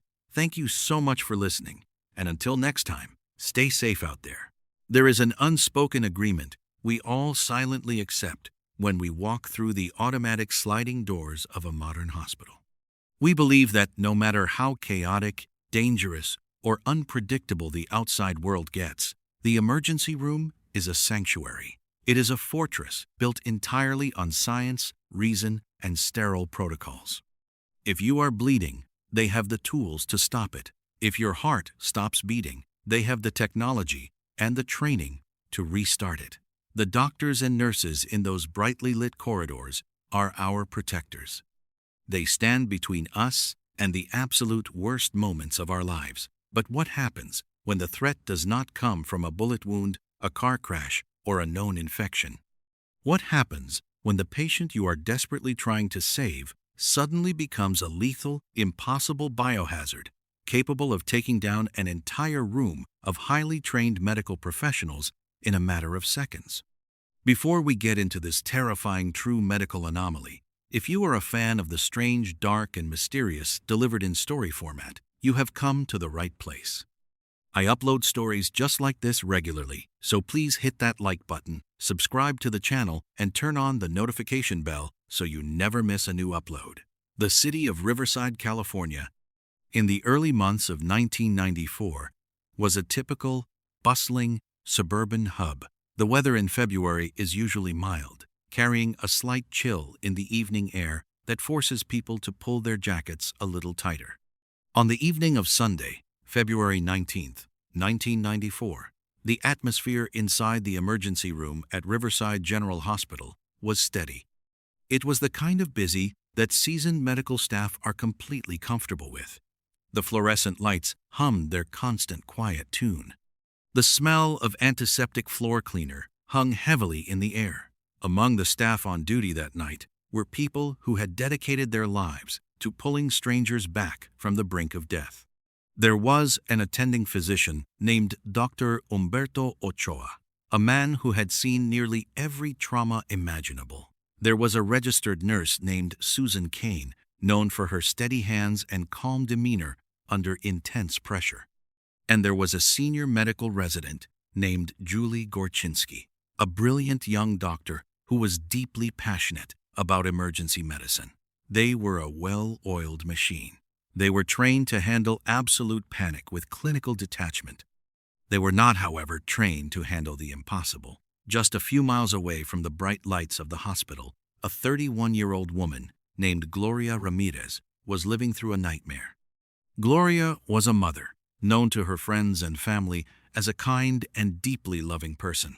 But life had recently dealt her an incredibly cruel hand. She had been diagnosed with late-stage cervical cancer. The illness had ravaged her body, bringing with it an immense, unrelenting physical pain that shadowed her every waking moment. Despite the treatments and the brave face she put on for her children, her condition was rapidly deteriorating. Earlier that Sunday evening, Gloria began to experience severe distress. She was sitting in her home when a sudden wave of nausea and shortness of breath overtook her. Her heart began to hammer against her ribs like a trapped bird. She became deeply confused, her sentences slurring together as she tried to communicate with her terrified family. Realizing that something was catastrophically wrong, they rushed to the phone and dialed 911. The paramedics arrived quickly. They found Gloria in a state of severe cardiovascular distress. Her breathing was shallow and rapid, and her pulse was racing at a dangerous speed. They immediately loaded her into the back of the ambulance, strapped an oxygen mask over her face to flood her starving lungs with pure oxygen, and began the frantic drive to Riverside General Hospital. At exactly 8:15 p.m., the heavy double doors of the emergency bay burst open. The paramedics rushed the gurney down the hallway, shouting out Gloria's plunging vital signs. The medical team was waiting for them. They immediately directed the gurney into Trauma Room 1, a small enclosed space packed with life-saving equipment. The team swarmed the bed. Dr. Ochoa took command, barking out rapid-fire orders. They needed to stabilize her, and they needed to do it immediately. They quickly injected her with fast-acting sedatives and cardiac drugs designed to slow down a heart that was beating so fast it was failing to pump blood. They pushed Valium and Ativan into her veins. Nothing worked. Her heart rate continued to climb, vibrating in her chest rather than beating. Her lungs were failing. Realizing that she was on the absolute edge of a total collapse, Dr. Ochoa ordered the team to prepare the defibrillator. They needed to deliver a massive electric shock to her chest to reset her heart rhythm. As the nurses moved in to remove Gloria's shirt and place the adhesive defibrillator pads on her chest, a strange, collective pause settled over Trauma Room 1. The medical staff noticed something bizarre. Gloria's skin was covered in an unusual, thick, oily sheen. It did not look like the cold sweat of a dying patient. It looked like a thin layer of grease shining under the harsh overhead lights. At the exact same moment, an incredibly potent and bizarre odor began to fill the small room. It was a sharp, pungent, deeply chemical smell. Some of the nurses later described it as smelling like heavy garlic. Others said it smelled like a mix of ammonia and rotting fruit. It was a smell that made the back of the throat burn. It was a smell that simply did not belong in a sterile, carefully controlled hospital environment. But a patient was slipping away on the table. They could not stop to investigate a strange odor. They had to keep moving. Dr. Ochoa gave the order to draw blood. They needed immediate lab results to figure out what was destroying her organs. Nurse Susan Kane grabbed a fresh syringe, expertly found a vein in Gloria's arm, inserted the needle, and slowly pulled back the plunger. She watched as the dark red blood filled the plastic tube. Susan pulled the vial away, intending to hand it off to a technician. But as she looked at the tube, she froze. She held the vial up to the bright fluorescent lights, Floating inside the dark red liquid were tiny, solid, manila-colored particles. They looked like little crystals. Susan stared at it in complete disbelief. Blood does not crystallize inside the veins of a living human being. It was medically impossible. She leaned in slightly, bringing the vial closer to her face to inspect the bizarre phenomenon. As she did, she caught a direct whiff of the air escaping from the tiny hole at the top of the syringe. Instantly, Susan's face lost all its color. She stumbled backward, bumping hard into a stainless steel medical cart. She gasped, telling her colleagues that her face was burning and that the room was violently spinning. Before anyone could reach out to catch her, Susan's eyes rolled back, and she collapsed heavily onto the linoleum floor, completely unconscious. The room erupted. One of the other nurses quickly grabbed Susan by the shoulders and dragged her out of Trauma Room 1, shouting for help. In the chaos, the vial of crystallized blood was handed to the senior resident, Julie Gorkinski. Julie took the warm plastic tube. She looked at the impossible manila crystals floating inside. She too leaned her head down to smell the syringe, trying to identify the chemical odor that was now suffocating the room. A wave of intense, crushing nausea hit Julie like a physical blow. She felt a massive weight pressed down on her chest. The bright lights of the trauma room smeared into blinding streaks. She knew she was about to pass out. She managed to hand the vial to another staff member and staggered out of the room, heading frantically toward the main nurse's station to sit down. She grabbed onto a wooden desk for support, but her legs completely gave out beneath her. Julie collapsed. When her colleagues rushed to her side, they were horrified to see that she was not just unconscious. She was actively seizing. Her body convulsed violently on the hospital floor. Her breathing was shallow, and her eyes were fixed. Back inside Trauma Room 1, the nightmare was compounding. A respiratory therapist named Maureen Welch was standing at the head of the bed, manually pumping a bag valve mask to force air into Gloria's failing lungs. Maureen felt a sudden, terrifying wave of dizziness wash over her entire body. Her arms grew heavy. The beeping monitors faded into a distant echo. She let go of the mask, took 2 unsteady steps away from the bed, and collapsed face first onto the floor. Within a span of just a few minutes, 3 highly trained medical professionals had dropped to the ground, completely incapacitated by an invisible force radiating from the dying woman on the table. The emergency room descended into pure, unadulterated terror. The staff realized that whatever was killing Gloria Ramirez was now airborne, and it was taking them down one by one. The hospital administration was immediately notified. A code was called over the loudspeakers. The order was given to evacuate the entire emergency department. It was a scene of absolute pandemonium. Dozens of patients, some sitting in wheelchairs with broken bones, some bleeding from lacerations, were rushed out of their rooms and wheeled outside into the cold night air of the hospital parking lot. The nurses and doctors set up a makeshift triage center under the dim orange glow of the streetlights. They worked frantically to keep their existing patients alive while simultaneously fleeing the invisible poison that had taken over their building. But inside Trauma Room 1, a small skeleton crew made the ultimate, terrifying sacrifice. Dr. Ochoa and a few brave nurses refused to abandon Gloria. They stayed inside the contaminated zone. They fought a losing battle against her failing heart. They charged the defibrillator and shocked her again and again. They pumped every resuscitation drug they had in the crash cart into her system. They worked in a room that felt like it was actively trying to kill them, taking shallow breaths, fighting through their own dizziness, burning eyes, and overwhelming nausea. Despite their heroic and terrifying efforts, the damage to Gloria's body was too severe. At 8:50 p.m., Dr. Ochoa stepped back from the bed, looked at the flat line on the monitor, and pronounced, "Gloria Ramirez, dead."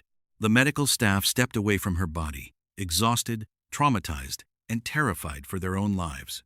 They carefully stripped off their scrubs, sealed them in hazardous waste bags, and thoroughly scrubbed themselves down in the emergency decontamination showers. The entire emergency room was sealed off behind thick plastic sheeting.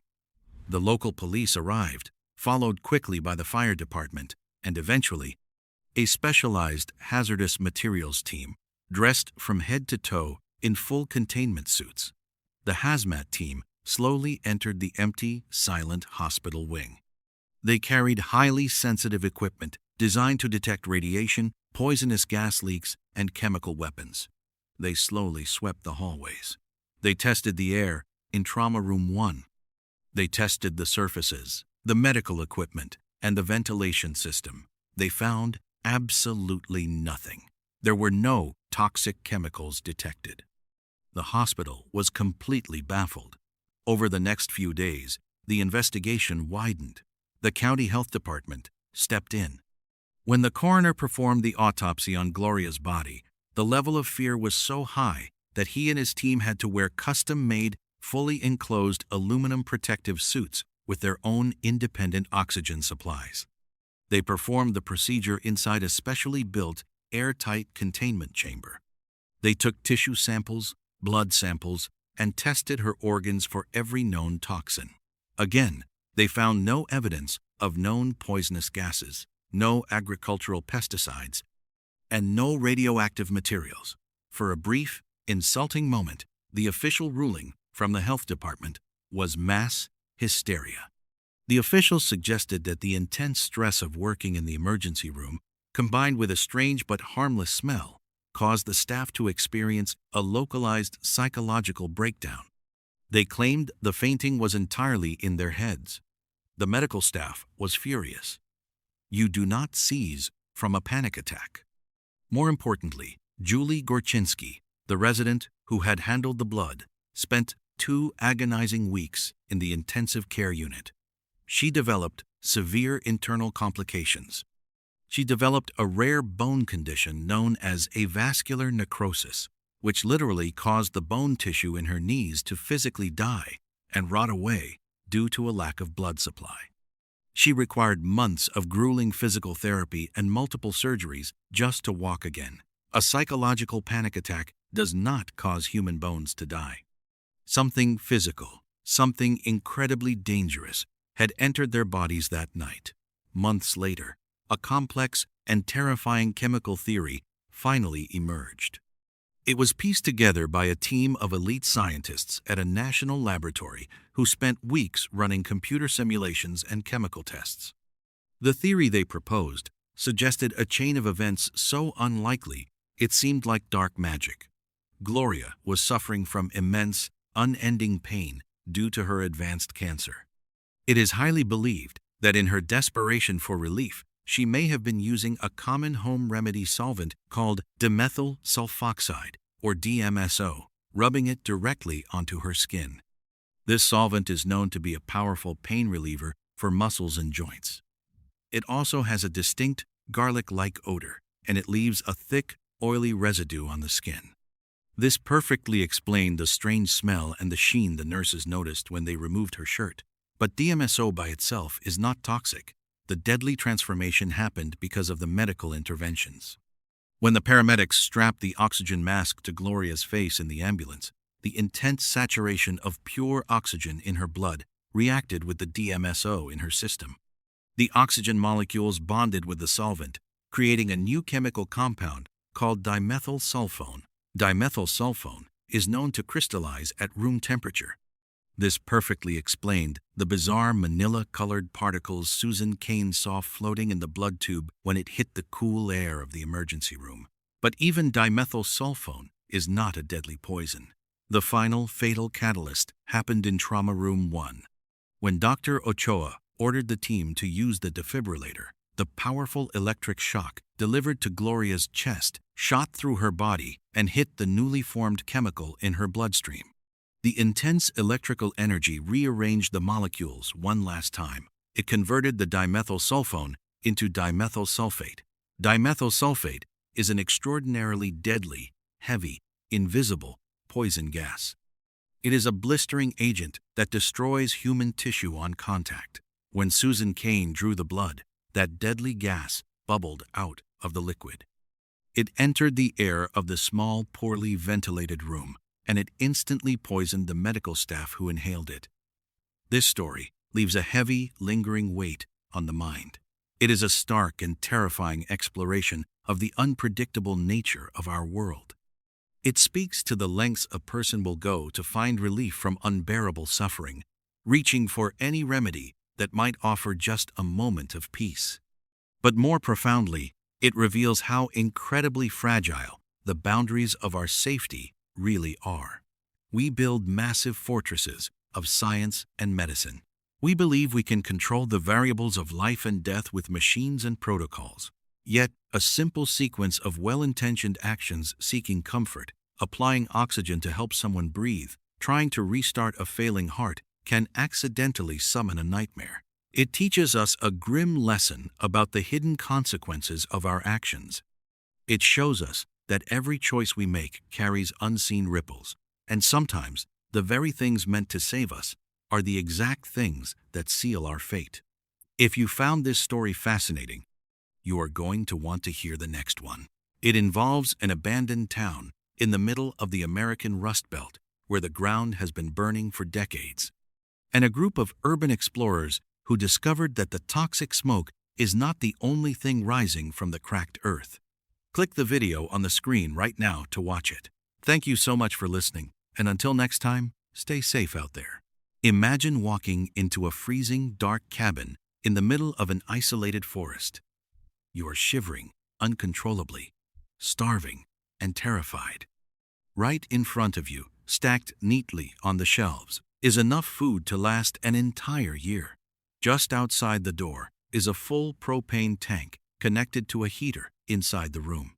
All you have to do is turn a small valve, strike a single match, or open a can of food. But instead of saving your own life, you just lie down in the freezing dark, pull a blanket up to your chin, and slowly waste away. This is not a hypothetical scenario from a horror movie. This is exactly what happened in one of the most baffling, unsettling, and heartbreaking mysteries in American history. If you are a fan of the strange, dark, and mysterious delivered in a story format, you have come to the right place. Please take a moment to gently tap the like button and subscribe so you never miss out on these unsettling stories. It was the evening of February 24th, 1978. 5 best friends from Yuba City, California, were piling into a turquoise and white 1969 Mercury Montego. The air was brisk, but the men were entirely consumed by excitement. These men were Ted Weyer, Gary Mathias, Jack Madruga, Jack Hewitt, and Bill Sterling. They ranged in age from 24 to 32, and they were a very unique group of friends.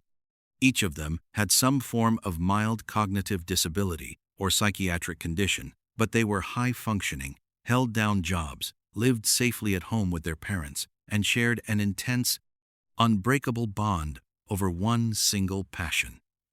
That passion was basketball. They had formed their own team called the Gateway Gators. The very next day, they were scheduled to play their first game in a regional Special Olympics tournament. The stakes were incredibly high in their eyes, as the winning team would get a free week-long trip to Los Angeles. They were so thrilled about the tournament that some of them had already carefully laid out their freshly washed uniforms on their beds before leaving the house that evening. They wanted to be completely ready for the morning, but tonight they were taking a short road trip. They were driving 50 miles north to the town of Chico to watch a college basketball game. Jack Madruga was behind the wheel. He loved his car fiercely and drove it with extreme, almost overly cautious care. The college game was lively, and the boys had a fantastic time cheering from the bleachers. The game ended around 10 p.m. Afterward, the group stopped at a small local market just down the street from the gymnasium. The store clerk vividly remembered them. They were cheerful and polite, buying Hostess cherry pies, candy bars, and sodas to snack on during the ride back. It was about 10:30 p.m.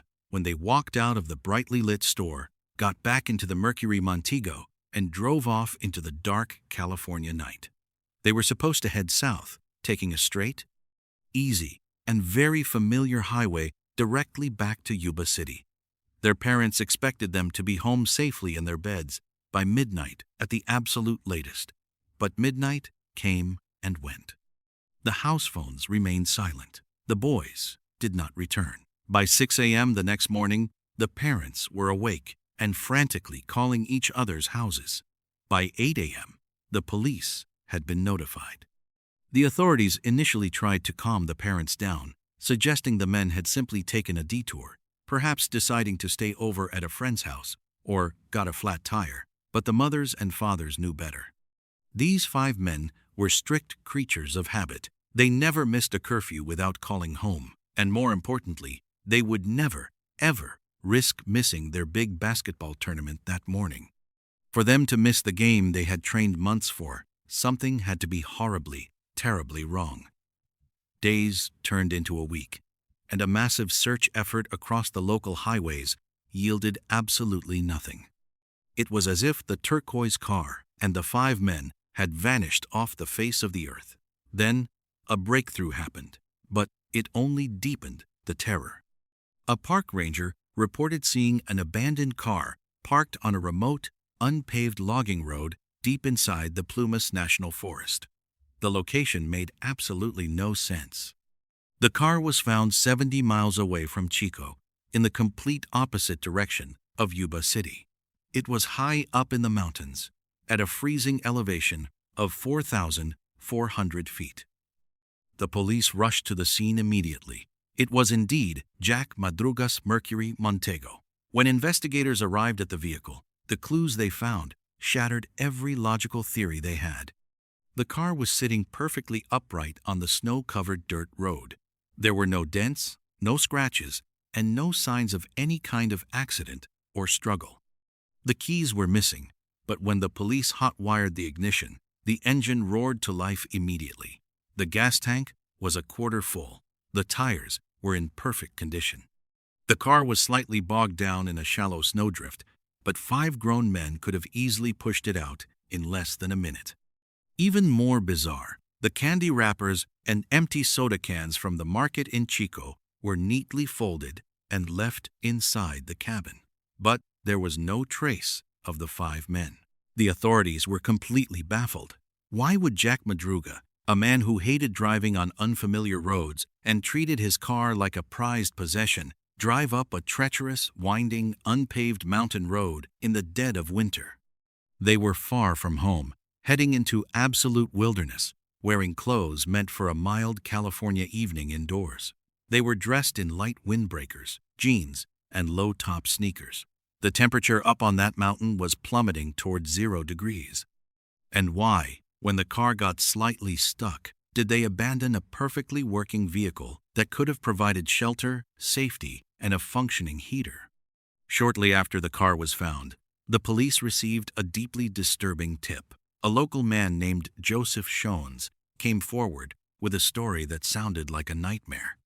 He told police that on the exact night the men went missing, he was driving his own truck up that very same logging road. He was looking for the snow line because he wanted to bring his family up for a ski trip that coming weekend. His truck got deeply stuck in the snow. While he was outside, violently shoveling the snow trying to free his tires, he experienced a sudden, massive heart attack. Lying inside his freezing truck, writhing in excruciating pain and entirely convinced he was going to die right there on the mountain, he suddenly saw headlights illuminating the trees from down the road. It was around 11:30 p.m. He saw a car park a short distance behind him. He heard the muffled sound of voices drifting through the freezing air. Desperate for his life, Shones pushed his door open, stepped out of his truck, and yelled for help at the top of his lungs. Through the blinding glare of the headlights, he claimed he saw a group of men, and strangely, a woman holding a baby. But the very moment he called out to them, the voices instantly stopped. The headlights were abruptly shut off. The pitch-black woods went dead silent. Shones called out again, pleading for them to help a dying man. He received absolutely no answer. It was as if the group had dissolved into the shadows. Shones eventually managed to survive the night and painfully walked back down the mountain the next morning to get help. His story baffled investigators.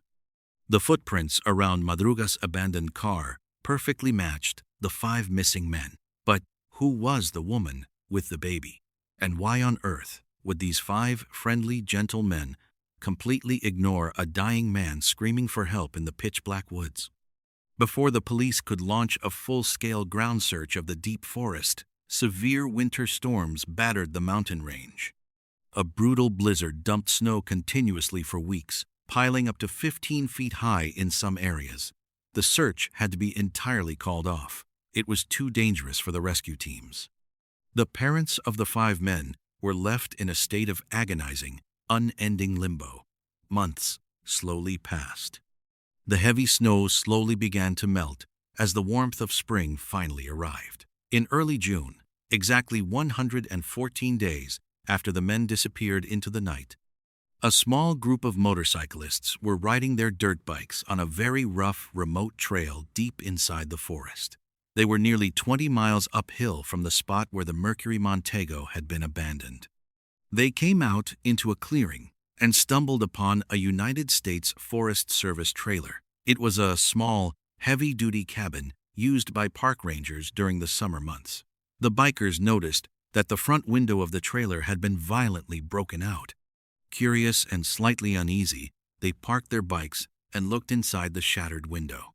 The overwhelming smell of decay hit them first.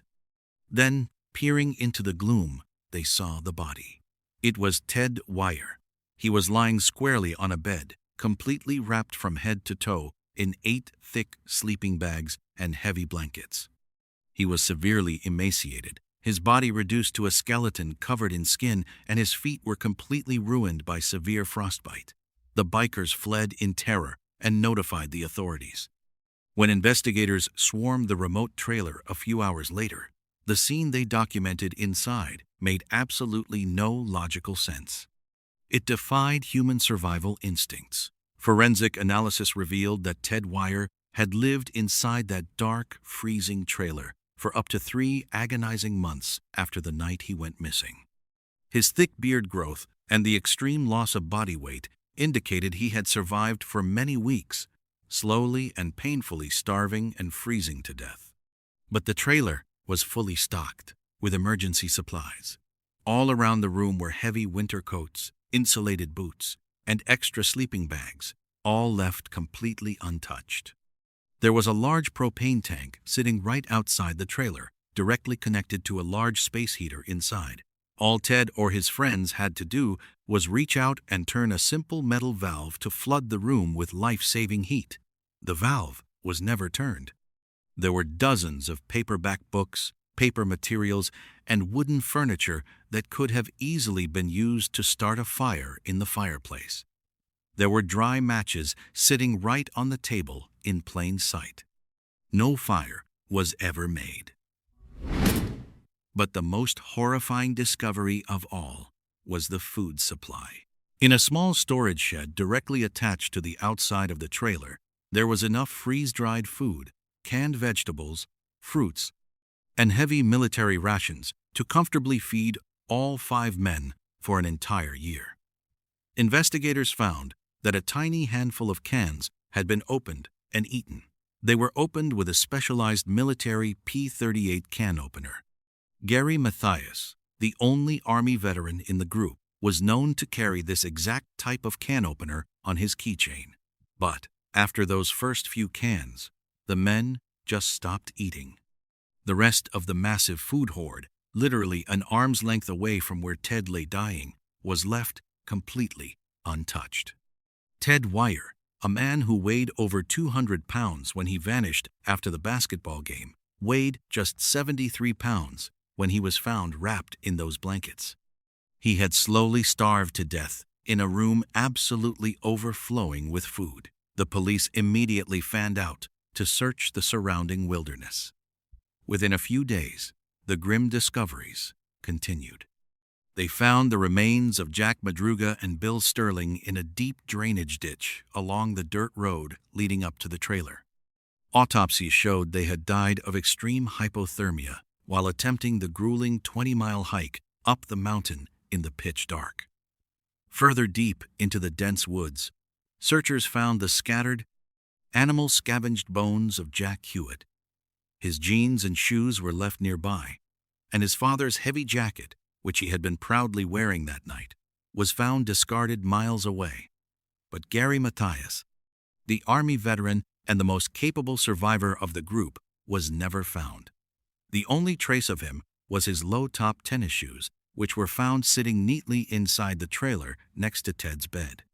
It appeared that after Ted passed away, or perhaps shortly before, Gary put on Ted's heavier, warmer leather boots, stepped out of the trailer into the unforgiving winter wilderness, and walked away into oblivion. He was never seen or heard from again. The tragedy of the Yuba County Five leaves behind a chilling, impenetrable wall of questions. What terrifying thing drove these 5 men to abandon a perfectly safe working car and march 20 miles uphill through deep, freezing snow into total darkness, wearing nothing but light jackets? Why did they ignore Joseph Shones as he begged for his life? And, most hauntingly, why did the survivors, who actually reached the safety of the trailer, refuse to use the heat, the fire, or the massive pile of food that could have easily saved their lives? Psychologists and investigators have theorized for decades. Some believe the men saw something illegal or terrifying happening on that logging road, perhaps related to the mysterious woman and baby that Shones claimed to have seen. Maybe they genuinely believed they were being hunted in the dark.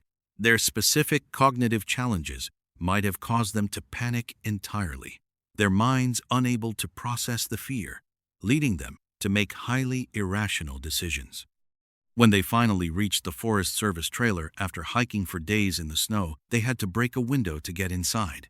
It is highly likely they were so deeply afraid of getting in trouble with the law for breaking and entering into government property that their rigid minds refused to allow them to touch the supplies.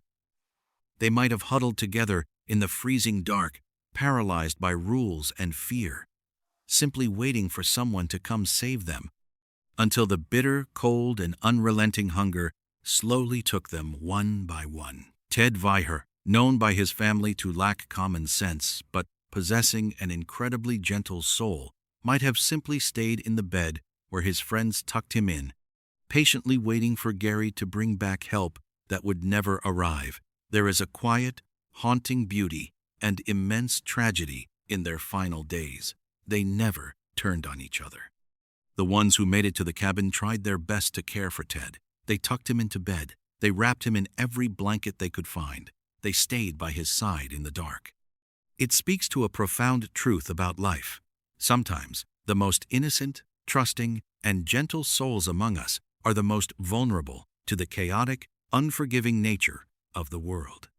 Life demands a harsh adaptability. A single wrong turn in the dark, a moment of blinding panic, or a stubborn adherence to the rules, even when survival is on the line, can lead to devastating consequences. Their story is a stark reminder that the wilderness does not care about your good intentions, your fears, or your innocence. The physical world is entirely indifferent. The thick mountain forest swallowed their final moments, keeping the true, horrifying sequence of events locked permanently beneath the winter snow. The parents of the 5 men lived out the rest of their days consumed by the agonizing question of what chased their boys up that mountain. And Gary Mathias remains missing to this very day, a ghost wandering the Plumas National Forest. The strange case of the Yuba County Five remains one of the darkest, most impenetrable mysteries of the American outdoors. There are many more stories hidden in the dark corners of the world, waiting to be uncovered. And perhaps the next one will chill you even deeper to the bone. If you are a fan of the strange, dark, and mysterious delivered in story format, then you have come to the right place, because that is all we do. We upload at least 3 of these stories every single week. So if that is something you are into, please go ahead and invite the like button over for a nice dinner, but then insist on eating in total silence while staring directly at their forehead. Tonight, we are looking at a case that takes place in a small, quiet town in the Pacific Northwest called Oak Haven. It is the kind of place where people move to get away from the noise of Seattle or Portland. It is surrounded by thick, ancient forests that seem to swallow the light, and for most people who live there, the biggest drama is usually a fallen tree or a local deer getting into someone's garden. But for a woman named Sarah Jenkins, Oak Haven was about to become the setting of a mystery that would defy everything she knew about reality. It was 11:45 p.m. on a rainy Tuesday in October 2025. Sarah was sitting in a dimly lit, high-tech room at the Oak Haven Emergency Communications Center. She was a veteran emergency dispatcher, someone who had heard it all. She had talked people through heart attacks, guided fathers through delivering babies in the back of minivans, and calmed down frantic callers during house fires. She was calm, professional, and almost impossible to rattle. The night shift was usually slow. The only sounds in the room were the hum of the cooling fans from the computer towers and the rhythmic ticking of a clock on the wall. Sarah was sipping a lukewarm cup of black coffee, staring at her monitors, waiting for the next call to come in. At exactly midnight, her console lit up. A call was coming through. Sarah adjusted her headset, clicked her mouse to accept the line, and gave her standard greeting. 911. What is your emergency? There was silence on the other end for a few seconds. All Sarah could hear was a faint, static hiss and the sound of heavy, ragged breathing. It sounded like someone was running, or perhaps they were in extreme pain. Hello? This is 911. Do you have an emergency? Sarah repeated. Her voice steady but firm. Finally, a voice came through, but it was not screaming. It was a whisper, a woman's voice, trembling with a level of terror that Sarah had never encountered in her 10 years on the job. You have to help me, the voice said. He is inside. He is coming up the stairs right now. Sarah immediately went into professional mode. Her fingers began flying across the keyboard. Ma'am, I need you to stay calm. What is your address? There was a loud thud on the other end of the line, like a door being kicked in. The caller let out a muffled sob. 142 North Maple Drive, the woman whispered. My name is Sarah Jenkins. Please, he has a knife. He is at the door. Sarah froze. Her heart skipped a beat, and for a second, the entire room seemed to tilt. 142 North Maple Drive was not just a random address. It was her address, and Sarah Jenkins was her name. She looked at the caller ID display on her screen. Usually, it would show a phone number or a GPS coordinate. But tonight, the box for the caller information was blank, except for a timestamp that sat at the very bottom of the metadata. It read, October 29th, 2025, 12:10 a.m. Sarah looked at the clock on her wall. It was currently midnight on October 28th. According to her system, this call was coming from 10 minutes in the future. She felt a cold wave of nausea wash over her. She thought it was a prank, perhaps a coworker playing a cruel joke. But the voice on the other end did not sound like a recording. It sounded exactly like her. The cadence, the slight rasp in the throat, the way she pronounced her S's, it was her own voice, screaming in a future that had not happened yet. Ma'am, who is this? Sarah asked, her voice cracking for the first time in her career. I told you, it is Sarah. He is in the room. I am hiding in the closet, but the door is opening. Oh, God, please. Then a sickening sound came through the headset. It was a wet, tearing noise, followed by a sharp, guttural cry that was cut off abruptly. There was a heavy thud, the sound of something hitting a carpeted floor, and then the line went dead. Sarah sat in total silence. Her breath was coming in short, shallow gasps. She looked around the dispatch center, but the other dispatcher on duty, a man named Dave, was in the break room getting a snack. She was alone. She looked at the clock again. It was 12:02 a.m. She had 8 minutes. Her mind was racing. If that call was real, someone was going to break into her house in 8 minutes and kill her. but she was here, at work. She was safe behind locked doors and security cameras. How could she be at her house and at the dispatch center at the same time? Then she remembered. She was supposed to have stayed home tonight. She had traded shifts with Dave at the last minute because she wanted to finish a project at the office. If she had stayed home, she would be at 142 North Maple Drive right now. She grabbed her cell phone and dialed her home security system. She had cameras in the living room and the hallway. She opened the app, her hand shaking so hard she almost dropped the phone. The feed loaded slowly. The living room was dark and quiet. Everything looked normal. She checked the clock on the camera feed. 12:04 a.m. She began to tell herself that it had to be a prank.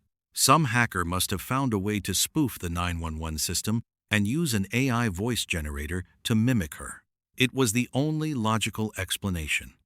But as she watched the screen, she saw a shadow move across the back patio. A man was standing outside her glass sliding door. He was wearing a dark hooded sweatshirt and a mask that obscured his face.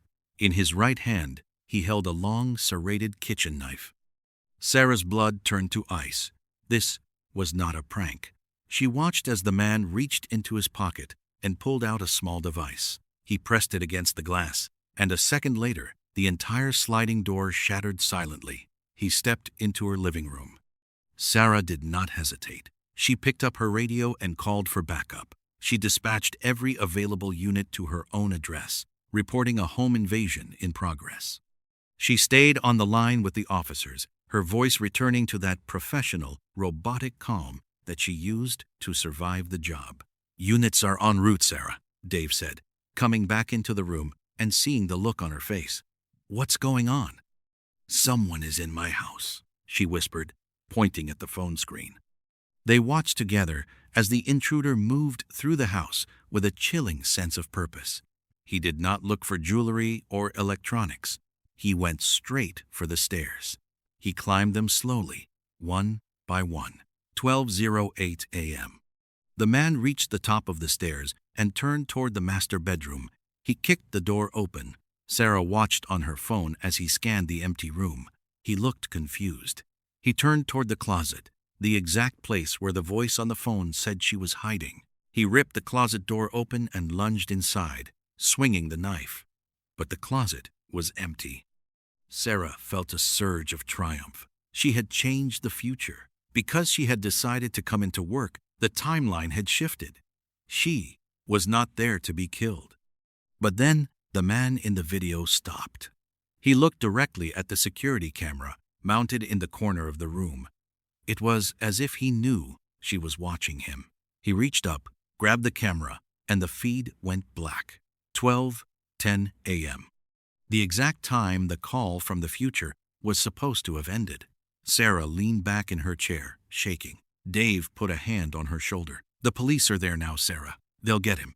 They waited for the radio to crackle with news of an arrest. 5 minutes passed. 10 minutes. Finally, the lead officer, a veteran named Sergeant Miller, came over the air. "Sarah, we've cleared the house. All floors are secure." "Did you get him?" Sarah asked, leaning toward the desk. "That's the thing, Sarah," Miller replied, his voice sounding puzzled. "The house is empty. There's no sign of a break-in. The sliding door is perfectly intact. The bedroom door is locked from the inside. We had to force entry, but there is nobody here." Sarah frowned. "But I saw him. I saw him break the glass. I saw him go into my bedroom. I have the recording on my phone." She opened her app to show Dave the recorded footage. But when she clicked on the history for 12 a.m., there was nothing. The log showed that the cameras had been offline for the past hour due to a scheduled firmware update. There was no footage of a man with a knife. There was no broken glass. Sarah felt a cold dread sink into her bones. She went home that night, escorted by 4 police officers.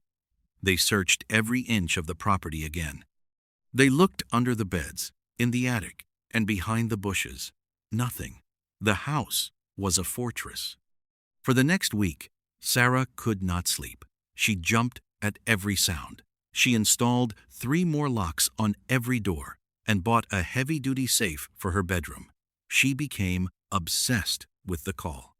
She went back into the dispatch archives to find the recording of the 911 call from that night. She found the log entry for 12 midnight, but when she played the audio, there was no voice. There was no screaming. There was only 10 minutes of absolute, dead silence. She began to wonder if she had suffered some kind of mental break. Perhaps the stress of the job had finally caught up to her, and she had hallucinated the entire thing. Her coworkers started looking at her with pity. Dave suggested she take some time off. But Sarah knew what she had heard. She knew the sound of her own voice dying. Months passed, and the memory began to fade, as traumatic memories often do. She started to convince herself that it really was just a strange glitch in the system combined with a panic attack. She went back to her normal routine. It was exactly 1 year later, October 28th, 2026. Sarah was at home. She had the night off. She was sitting in her living room, reading a book, feeling peaceful for the first time in a long time. The rain was drumming against the roof, a familiar, comforting sound in Oak Haven. She looked at the clock on the mantel. It was 11:45 p.m. Suddenly, her cell phone rang. She picked it up off the coffee table. The caller ID was blank. She felt a prickle of fear, but she answered it anyway. "Hello?" There was silence for a few seconds. Then, a voice. It was a woman's voice, calm and professional. 911. "What is your emergency?" Sarah dropped the book. The voice on the phone was her own, but it was not her voice from right now. It was the voice she used when she was at work.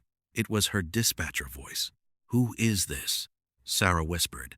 The voice on the other end continued. "Ma'am, I need you to stay calm. What is your address?" Sarah realized with a jolt of horror what was happening. She wasn't the caller this time. She was the one being watched. She looked toward the back of the house. Through the reflection in the dark window, she saw a shadow move across the patio. A man in a dark, hooded sweatshirt was standing there. He held a serrated kitchen knife in his right hand. He didn't have a device to break the glass this time. He didn't need one, because Sarah, in her paranoia over the last year, had replaced the glass with a reinforced sliding door that had a specific flaw in the latch that she had forgotten to fix. The man reached out, jiggled the handle, and the door slid open with a smooth, silent hiss. Sarah scrambled off the couch, her heart hammering against her ribs. She realized that the call she had heard a year ago wasn't from 10 minutes in the future. It was from a year in the future. The system hadn't glitched the date, it had glitched the year. She ran for the stairs, her phone still pressed to her ear. She could hear her own voice from a year ago, speaking to her from the dispatch center. "Ma'am, stay calm. Units are en route." But Sarah knew the truth now. The units weren't en route, because a year ago she had sent them to an empty house where nothing was happening. Tonight, because of the false alarm she had triggered back then, the police had flagged her address as a low priority for phantom calls. She reached the top of the stairs and ran into her bedroom. She slammed the door and locked it. She scrambled into the closet, pulling the slatted doors shut behind her. She heard the bedroom door kick open. She heard the heavy footsteps on the carpet. She huddled in the darkness, surrounded by the smell of her own clothes. She whispered into the phone, hoping that somehow her past self could hear the truth. "He is in the room. I am hiding in the closet, but the door is opening. Oh God, please." The closet door was ripped open. The last thing Sarah Jenkins saw was the flash of a serrated blade in the moonlight. In the end, Sarah had spent a whole year trying to outrun a ghost, only to realize that every step she took to protect herself was actually building the trap she would eventually fall into. We often think that by knowing the future, we can change it, but sometimes the map we are given is the very thing that leads us to the end of the road.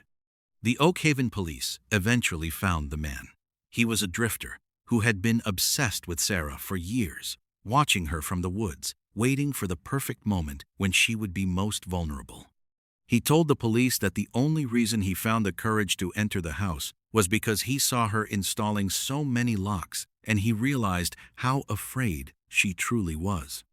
But as for that 911 call, it remains one of the greatest mysteries in the history of the department.